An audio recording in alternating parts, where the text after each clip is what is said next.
Hello friends, সকালে 2-3 বার 2 পশলা 4 পশলা করে বৃষ্টি হলো, 2-4 পশলা বৃষ্টি হলো। হওয়ার পরে আবার চড়া রোদ, আবার হচ্ছে, আবার কিছুক্ষণ থেমে থেমে আবার হচ্ছে, 1-1.5 ঘন্টা থেমে থেমে আবার হচ্ছে, আবার চড়া রোদ। এই করতে করতে দেখো গাছের গোড়াগুলো সমস্ত দেখো ভেজা, কিন্তু দেখো গাছগুলো সব ঝিমিয়ে গেছে। ওই জন্য আমি এইটা লাগিয়ে দিয়েছি, একটা কাপড় লাগিয়ে দিচ্ছি যাতে ডাইরেক্ট রোদটা এই চন্দ্রমল্লিকা গাছের মধ্যে না পড়ে।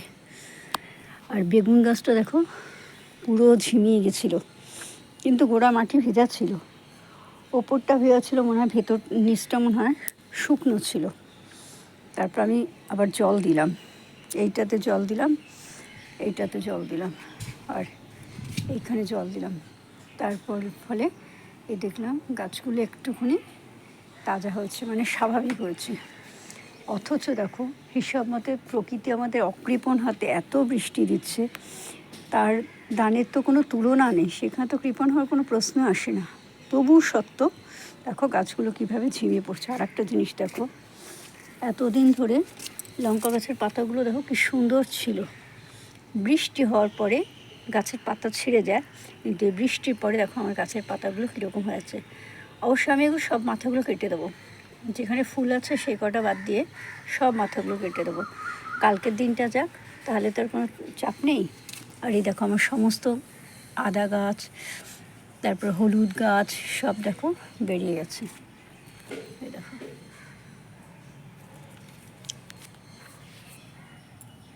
দেখো বুঝছো, সমস্ত গাছগুলো মোটামুটি হয়ে গেছে। আর এখানেও তুলসী পাতাগুলো সব কুচকে যাচ্ছে। তুমি বলেছো যে কুকড়ে যাওয়া পাতাগুলোকে সঙ্গীতা বলেছে পাতাগুলোকে পেস্ট করে গাছে দিয়ে দেবো। তার সাথে কিছু সর্ষে খোলও দেবো, গোবর সারও দেবো। আর এই যে এই বালতিটা না, এইটা ফিল্টারটা, আর এইটা বালতিটা, এর মধ্যে সমস্ত বৃষ্টির জল ভরা আছে, সেই জল দিয়েই সারগুলো দেবো।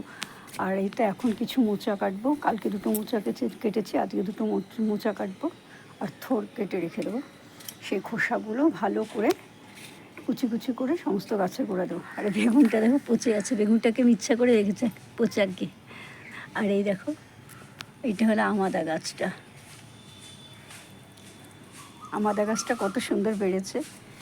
আর ওই নিচে যে বেগুন গাছটা আছে, সেই বেগুন গাছটা না এরকম পুরো ঝিমিয়ে গেছে, একটা ডালের 2-3টে পাতা সতেজ আছে, আর পুরো ঝিমিয়ে গেছে। ওটা তো মাটির মধ্যে কেন হলো বলো তো, আমি তো ভাবতেই পারছি না।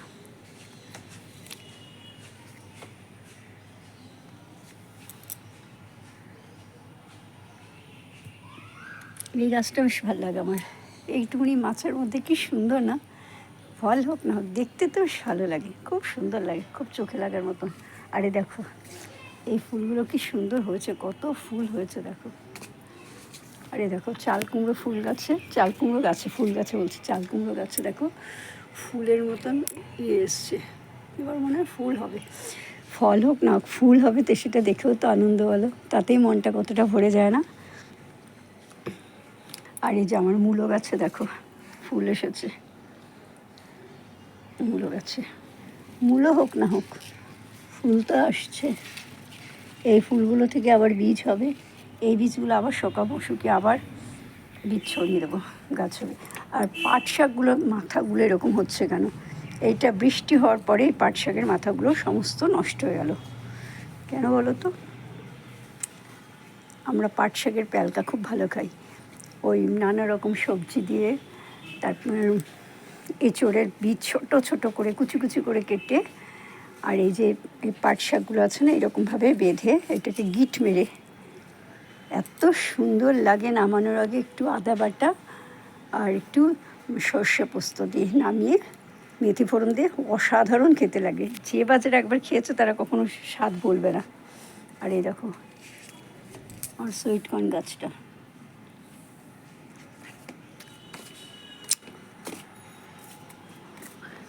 আর এইটাতে মিলিবাগ লেগেছিল, দুপুরে এসে দেখলাম যে মিলিবাগ লেগেছে। দেখো মিলিবাগ লাগাতে মাথাটা কেটে দিয়ে পাতাগুলো কেটে দিয়েছে। আমি কি করি, মিলিবাগ লাগলে না পাতাগুলো কেটে দিই বা ডালটা কেটে দিই, কিন্তু এইটা তো ডাল কাটা যাবে না, করে এইটা আজ না হয় কাল, কাল না হয় পরশু ফুল হবেই হবে। আর এই দেখো আবার নতুন করে করি এসেছে। এটা কি গাছ বলো তো? রাখি ফুল গাছগুলো।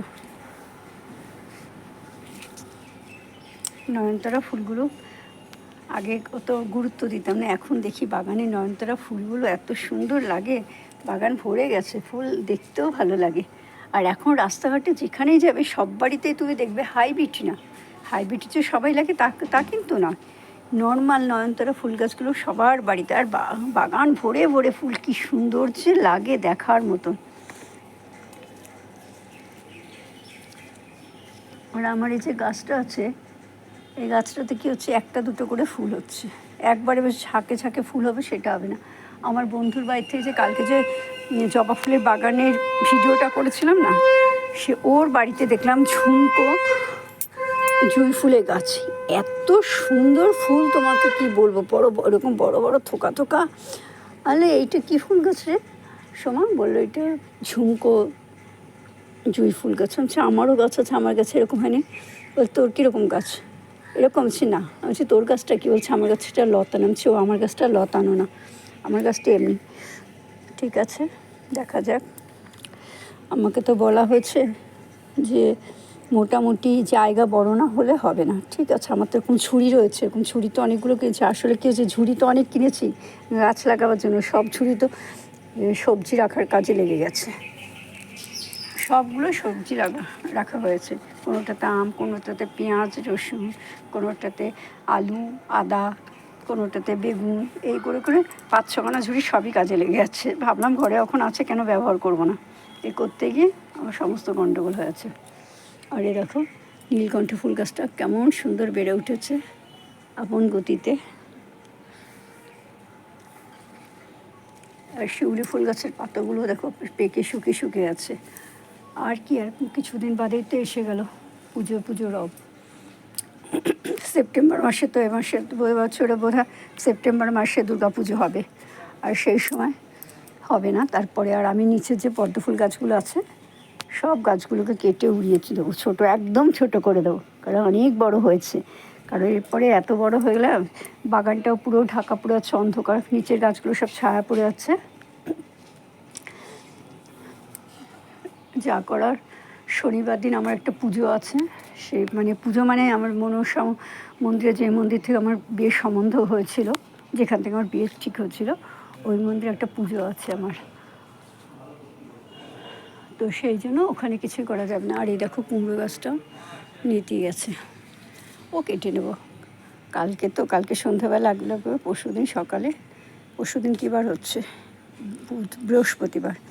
বৃহস্পতিবার দিন হয় ডালে নয় চচ্চড়ি করে খেয়ে নেব। কিন্তু বেগুন গাছটার জন্য আমার ভীষণ মনটা খারাপ হয়েছে।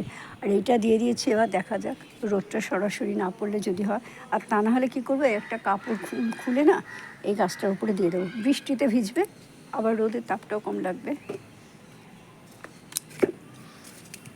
দেখো খানমান হয়েছে, কচু গাছের সাথে একটা খানমানের গোড়া লাগিয়ে দিয়েছিলাম না, খানমান হয়েছে।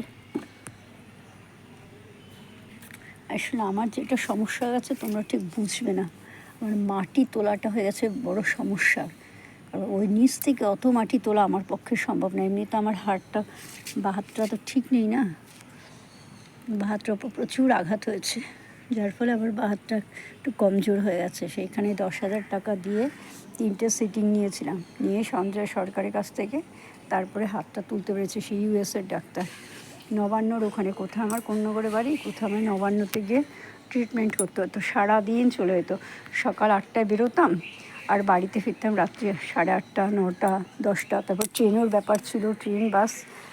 আর যখন বিয়ের আগে চাকরি করতাম সেই সময় ছিল একটা আলাদা জীবন, আর বিয়ের পরে এই সংসার করে জীবন আর কিছুই হলো না। পুরো জীবনটা পুরো একদম নদীর মতন বয়েই গেল। জীবনে কি করলাম, একটা সময় নিজে নিয়ে মনকে প্রশ্ন করি, কী করলাম জীবনে আমি। এই দেখো পেয়ারা একটা ছোটো গাছ ছিল না, এক গাছটা বড় হয়েছে। জীবনটা আপন গতিতে বয়ে গেল, কিচ্ছু হলো না। সব বেকার হয়ে গেল। যে মানুষ একবার সংসারে ঢুকবে তার লাইফ পুরো হেল হয়ে যাবে। ঠিক আছে ফ্রেন্ডস, আজ এখানেই রাখছি, দেখা হবে আগামী একটা ভিডিওতে। ততক্ষণের মতো তোমরা সবাই খুব ভালো থেকো, সুস্থ থেকো আর আনন্দে থেকো। বাই, টাটা। দেখো আমার করলা গাছটা কত হাইট হয়ে গেছে। আমার হাইট 5'2", ও আমার থেকে বেশি লম্বা হয়ে গেছে, আমার থেকে ছাড়িয়ে আছে, ওই 5'6", 5'7" হবে। Bye, tata.